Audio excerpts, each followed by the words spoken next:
Earlier, I spoke to Chris Richardson from Deloitte Access Economics about the Prime Minister's economic agenda. Well, what you see is a government seeking to broaden out the areas that it's going to address in its third term, and in many ways an unexpected third term, and asking business to stand up and say where it sees reform potential. Yes, I would agree that union militancy remains a problem in some limited areas of Australia. Equally, industrial relations reform is the third rail of Australian politics. I suspect, despite the speech today, you wouldn't necessarily see terribly much being done. Also, he'll argue that this tax cut, the part of the package, and some taxpayers getting a $1,080 income tax cut will mean that will fuel the economy in the face of slowing global growth. How do you see that?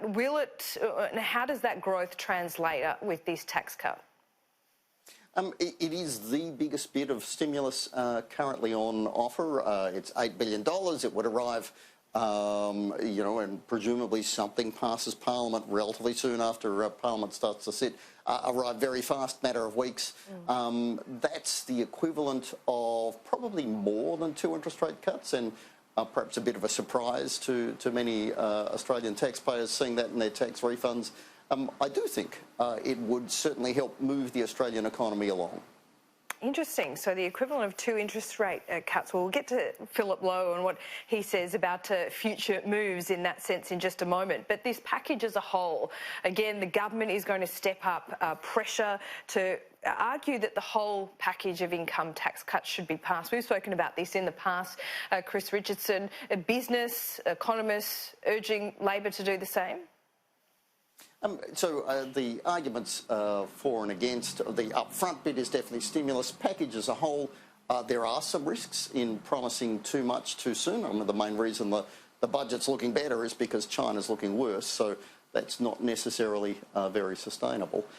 Equally, though, to economists, they would say, newly elected, re-elected governments should be granted a mandate. Businesses have to plan, have to have some degree of certainty. Otherwise, why do you even have elections unless we can't rule a line and move on?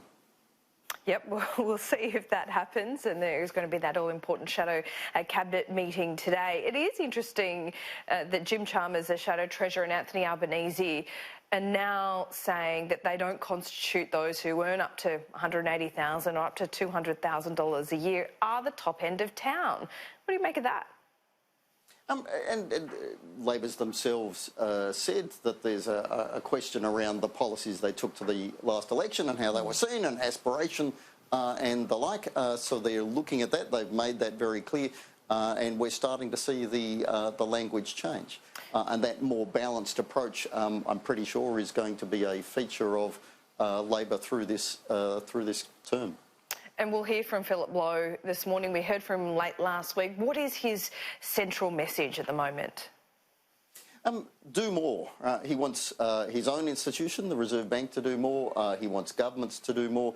And this is part of what central bankers all over the world are saying relatively suddenly. They're saying that the trade-off between wages and inflation and, on the one hand, and unemployment on the other, has shifted. You now need to get unemployment lower than before in order to get wages moving.